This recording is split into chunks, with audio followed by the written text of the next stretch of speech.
Era uma noite de dezembro de 1987, quando Ana Luísa Sampaio acordou às 3 da manhã com uma sensação incomum, pairando no ar.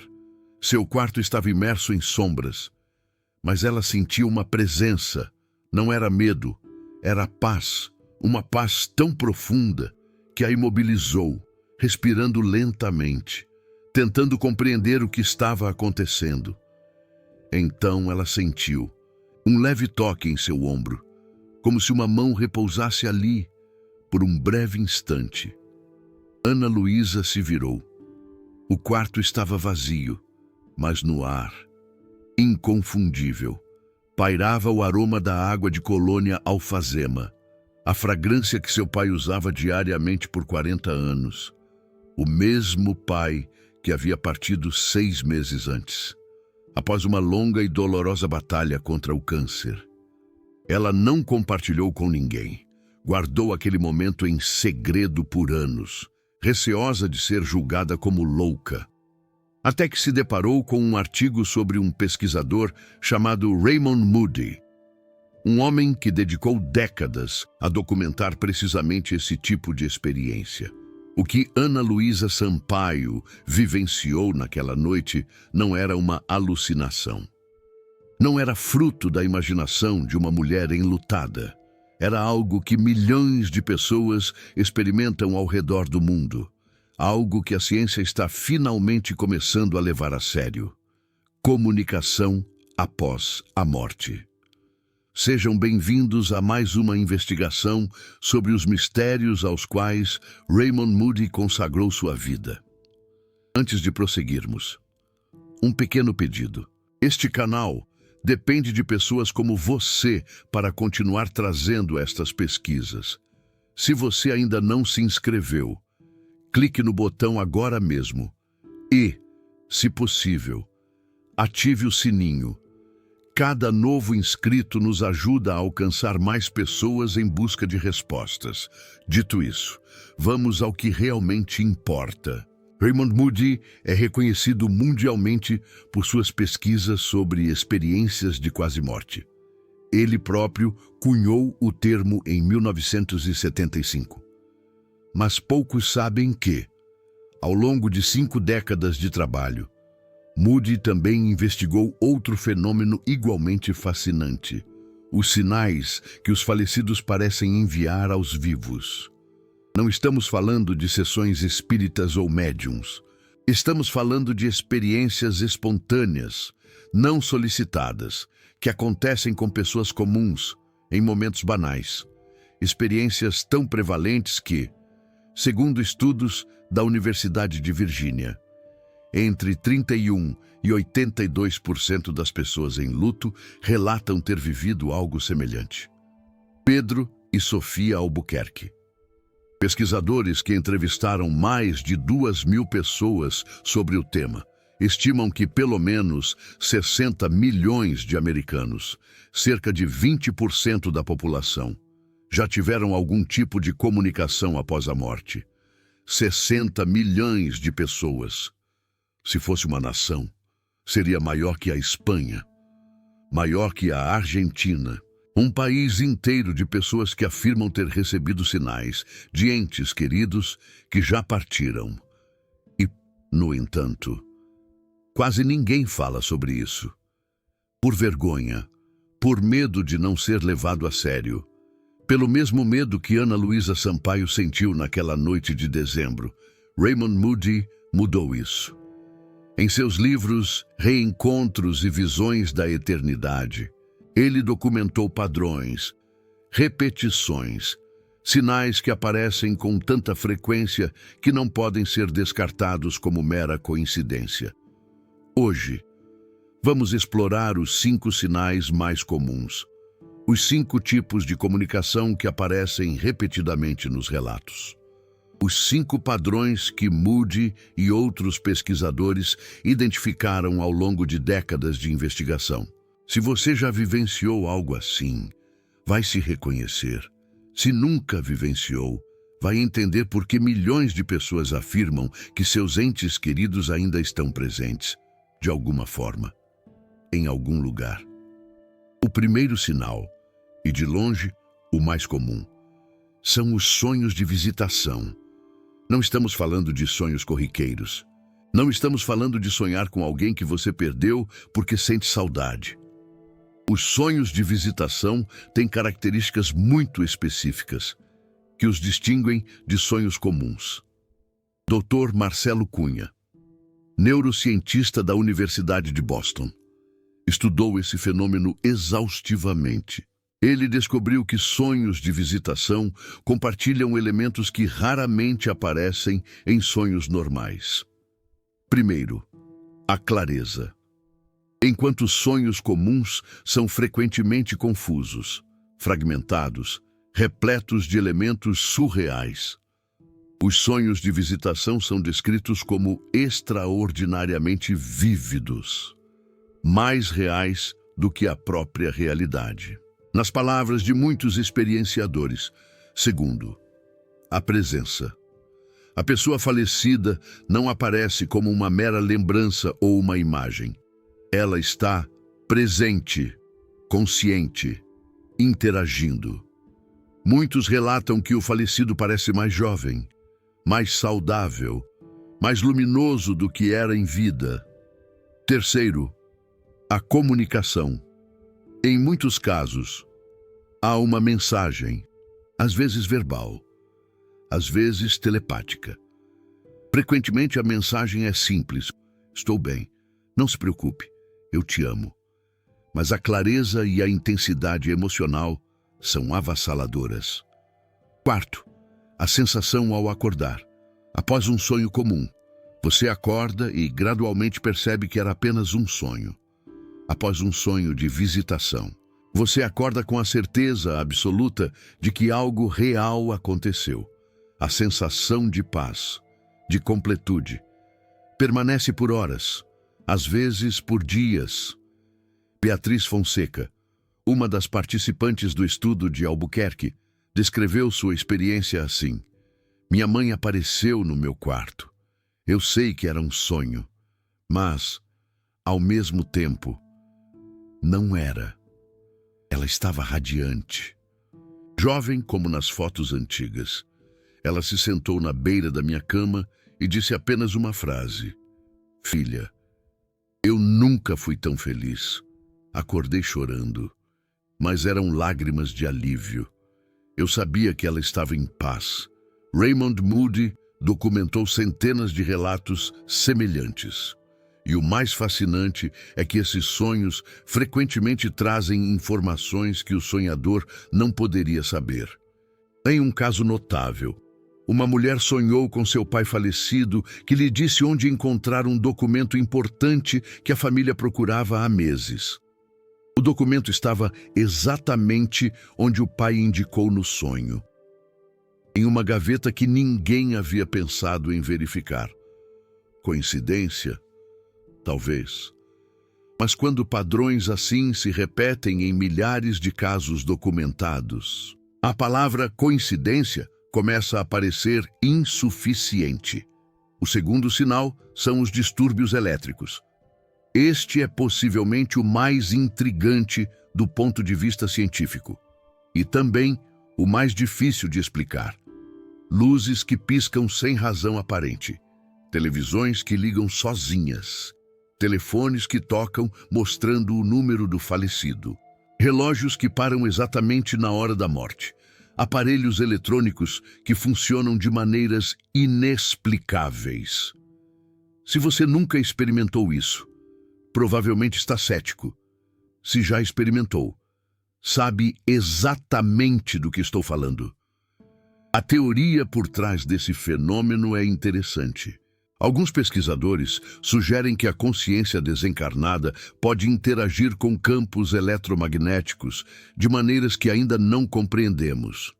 Se a consciência é, de alguma forma, uma forma de energia, faria sentido que pudesse influenciar outros sistemas energéticos. É especulação, claro, mas especulação baseada em milhares de relatos consistentes. Ricardo Oliveira perdeu sua esposa Linda em 2015. 3 dias após o funeral. Todas as luzes da casa piscaram simultaneamente. Não havia tempestade. Não havia problema na rede elétrica. Apenas um momento em que a casa inteira pareceu pulsar. Eu sei como isso soa, Ricardo Oliveira disse em sua entrevista. Mas Ana Luísa e eu tínhamos um acordo. Quem partisse primeiro daria um sinal. Quando as luzes piscaram, eu soube, era ela, me dizendo que chegou bem. O mais notável sobre os distúrbios elétricos é sua especificidade. Não são apenas luzes piscando aleatoriamente. Frequentemente, envolvem aparelhos que tinham um significado especial para o falecido. O rádio que ele sempre ouvia. A televisão onde ela assistia seu programa favorito. O telefone que ele usava para ligar todos os domingos. Raymond Moody observou que esses fenômenos tendem a ocorrer nos primeiros dias ou semanas após a morte, quando o luto está mais intenso. Como se o falecido estivesse tentando oferecer conforto no momento de maior dor. Há também relatos de baterias que drenam inexplicavelmente, celulares que descarregam em minutos, câmeras que param de funcionar em certos locais ou momentos específicos. Uma explicação cética diria que são coincidências, que atribuímos significado por causa do luto. E essa explicação pode estar correta em muitos casos. Mas quando o mesmo tipo de coincidência acontece com milhões de pessoas ao redor do mundo, independentemente de cultura, religião ou crença prévia, algo além da coincidência parece estar em jogo. O terceiro sinal envolve objetos físicos, especificamente penas, moedas e outros itens que aparecem em lugares e momentos significativos. Penas brancas são talvez o símbolo mais universalmente relatado. Pessoas de diferentes culturas, sem nenhum contato entre si, descrevem encontrar penas brancas em momentos de tristeza ou dúvida, dentro de casa, onde não há explicação lógica para sua presença. No carro, sobre a mesa, no travesseiro. Moedas são outro símbolo comum, especialmente nos Estados Unidos. Pennies from heaven, como são chamadas.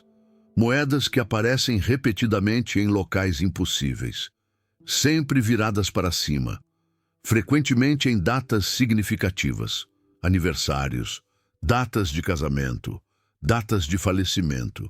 Ricardo Collins encontrou uma moeda de 1952 sobre o túmulo de seu pai no dia em que nasceu seu primeiro neto. 1952 era o ano em que seu pai havia nascido. A moeda estava limpa, brilhante, como se tivesse acabado de sair da casa da moeda. Não havia ninguém por perto, nenhuma explicação lógica. Eu não acreditava nessas coisas, Ricardo admitiu. Mas não há como explicar aquela moeda.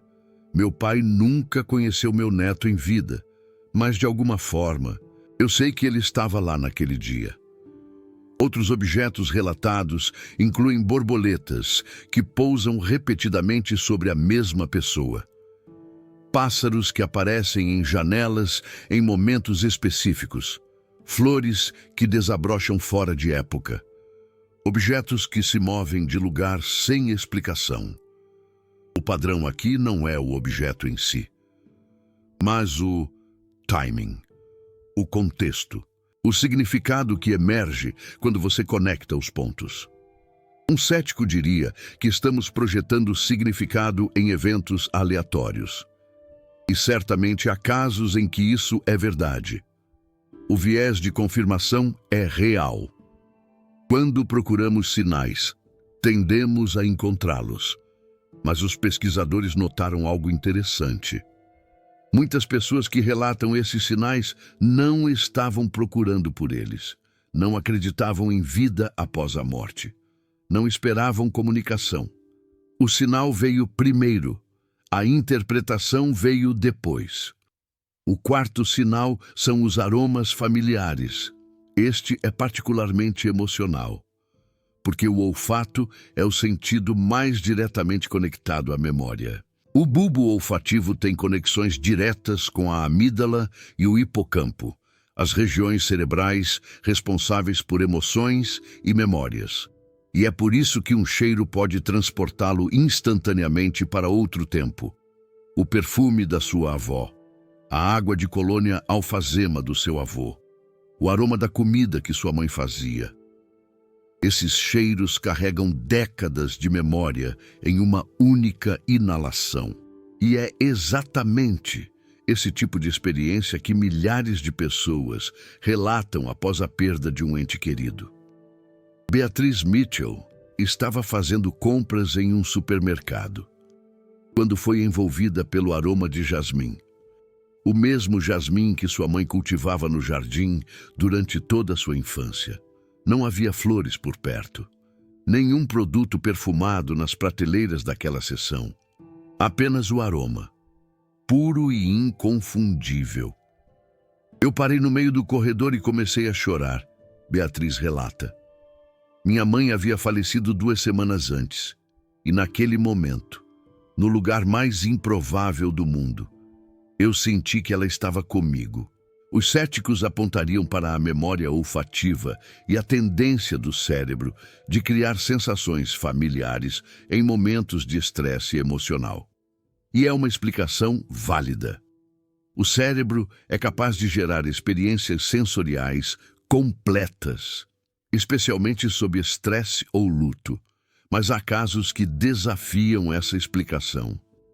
Em um estudo conduzido pelo Dr. Marcelo Cunha, na Universidade do Arizona, de participantes foram expostos a aromas em condições controladas. Alguns participantes relataram sentir aromas específicos associados a entes queridos falecidos, aromas que não estavam presentes no ambiente. O mais intrigante, em alguns casos, outros participantes na mesma sala também detectaram o mesmo aroma, se fosse apenas projeção mental de uma pessoa enlutada. Como explicar que outras pessoas estranhas detectaram o mesmo cheiro? Raymond Moody documentou casos em que famílias inteiras experimentaram o mesmo aroma simultaneamente. O cheiro do cachimbo do avô enchendo a sala de jantar no Natal. O perfume da mãe surgindo no dia do casamento da filha. Experiências coletivas que são muito mais difíceis de explicar como alucinação individual. O quinto e último sinal que exploraremos hoje são as sensações físicas.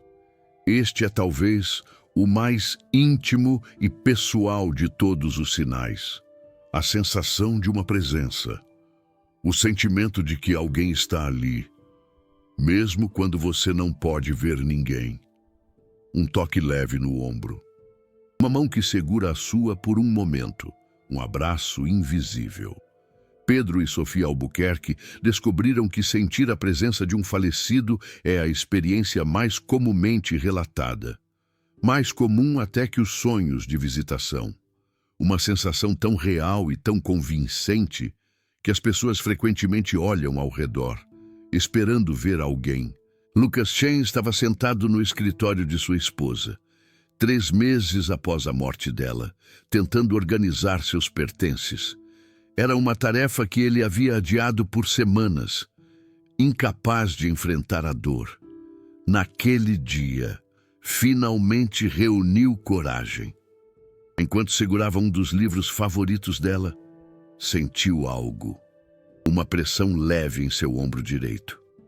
Exatamente onde ela costumava apoiar a mão quando passava por trás dele. Eu não me virei, Lucas conta. Eu sabia que não havia ninguém ali, fisicamente. Mas eu também sabia que ela estava ali, de alguma forma. E pela primeira vez desde que ela partiu, eu não me senti sozinho. Mudanças de temperatura também são frequentemente relatadas. Um calor súbito em um ambiente frio, um frio repentino em um ambiente aquecido, muitas vezes localizado, como se envolvesse apenas uma pessoa ou uma pequena área. Há também relatos de toques mais específicos, mãos que seguram, abraços que envolvem, beijos na testa, sempre descritos como gentis, reconfortantes, familiares. Um estudo publicado no Journal of Near-Death Studies, em 2024, pela Universidade de Virgínia, descobriu que experienciar essas sensações estava associado a uma redução significativa no medo da morte. As pessoas que sentiram a presença de entes queridos falecidos relataram menos ansiedade sobre sua própria mortalidade, como se a experiência oferecesse uma prova pessoal de continuidade. Antes de continuarmos, quero fazer uma pausa para um pedido especial. Se você está achando este conteúdo valioso, considere apoiar o canal através do Super Thanks, o coração dourado abaixo do vídeo. Cada contribuição nos permite dedicar mais tempo a pesquisas como esta, trazendo informações que você não encontra facilmente em outros lugares. Sua generosidade faz uma diferença real. Agora, vamos a uma questão importante. O que a ciência diz sobre tudo isso? A resposta honesta é que a ciência não tem uma resposta definitiva. E isso é mais significativo do que parece. Há duas abordagens científicas principais para esses fenômenos. A primeira é a abordagem reducionista. Segundo essa visão, todas essas experiências podem ser explicadas por processos cerebrais normais. Luto intenso altera a química cerebral. Memória, emoção e desejo se combinam para criar experiências que parecem reais, mas são geradas internamente. Não há nada de errado com essa explicação. Ela é cientificamente válida e provavelmente explica muitos casos. O cérebro humano é extraordinariamente poderoso na criação de experiências subjetivas, mas essa explicação tem limites. Ela não explica adequadamente casos com informação verificável, como o sonho da mulher que encontrou o documento perdido. Ela não explica experiências compartilhadas por múltiplas pessoas. Ela não explica a consistência transcultural de certos padrões. A segunda abordagem é mais aberta. Pesquisadores como o Dr. Bruce Greyson, da Universidade de Virgínia, sugerem que a consciência pode não estar confinada ao cérebro da forma que tradicionalmente pensamos. Se a consciência existe independentemente, ou ao menos parcialmente independentemente do cérebro físico, então a comunicação após a morte se torna teoricamente possível. Esta não é uma afirmação sobrenatural. É uma hipótese científica que está sendo estudada em universidades respeitáveis ao redor do mundo. A Universidade de Virgínia tem um programa inteiro dedicado a estudos da consciência. A Universidade do Arizona conduz pesquisas sobre sobrevivência da consciência. Estes não são pesquisadores marginais. São cientistas sérios, fazendo perguntas sérias. Raymond Moody nunca afirmou ter provado a vida após a morte. Ele sempre foi cuidadoso em sua linguagem. O que ele afirma é que os fenômenos que documentou são reais enquanto experiências. Milhões de pessoas vivem essas experiências. Elas têm um impacto profundo em suas vidas e merecem estudo sério. Não descarte automático. Há uma aplicação terapêutica emergindo dessas pesquisas. O Dr. Alan Botkin desenvolveu uma técnica chamada comunicação induzida após a morte, ou CIAM, usando métodos semelhantes ao EMDR, terapia de dessensibilização e reprocessamento por movimentos oculares. Ele consegue facilitar experiências de CIAM em ambiente clínico. Os resultados têm sido notáveis. Pacientes com luto complicado, pessoas que não conseguiam seguir em frente após a perda, relatam experiências que transformam sua relação com a morte e com a memória do falecido. A sensação de conexão restaurada, de mensagem recebida, de paz encontrada. Isso funciona porque existe vida após a morte, ou funciona porque o cérebro, devidamente estimulado, produz experiências curativas do ponto de vista terapêutico. A resposta talvez não importe tanto quanto o resultado. O que importa é que as pessoas encontram paz. E não é isso que todos queremos quando perdemos alguém que amamos. Não queremos apenas saber que eles estão bem. Queremos senti-lo. Queremos uma última despedida. Um último eu te amo. Uma última confirmação de que o amor não morre com o corpo. Raymond Moody, agora com mais de 80 anos, ainda fala sobre esses temas. Em seu livro mais recente, Proof of Life After Life, publicado em 2023, ele apresenta o que considera as melhores evidências acumuladas em quase 50 anos de pesquisa. Ele não pede que você acredite. Ele pede que você considere, que mantenha a mente aberta, que não descarte experiências que milhões de pessoas consideram as mais significativas de suas vidas. Ana Luísa Sampaio, a mulher com quem abrimos este vídeo, eventualmente compartilhou sua experiência, primeiro com um amigo próximo, depois com um grupo de apoio ao luto. Ela descobriu que não estava sozinha. Outros na sala tinham histórias semelhantes, aromas, sonhos, sensações, sinais. Meu pai não me abandonou, ela diz hoje, 3 décadas depois daquela noite de dezembro. Ele só mudou de forma. E, de vez em quando, ele ainda encontra um jeito de me lembrar que está por perto. Se você perdeu alguém que ama, talvez tenha vivido algo assim. Talvez tenha descartado como imaginação ou coincidência. Talvez tenha guardado em segredo por medo de julgamento. Raymond Moody quer que você saiba que não está sozinho. 60 milhões de pessoas, só nos Estados Unidos, compartilham experiências semelhantes. E esse número provavelmente é muito maior, porque muitos nunca falam sobre isso. Os sinais estão lá. Sonhos vívidos que parecem mais reais que a vida. Luzes que piscam em momentos significativos. Penas que aparecem onde não deveriam. Aromas que surgem do nada. Presenças que se fazem sentir. Coincidência? Talvez. Projeção psicológica? Possivelmente. Ou talvez. Apenas talvez. Os que amamos encontrem formas de nos alcançar através do véu.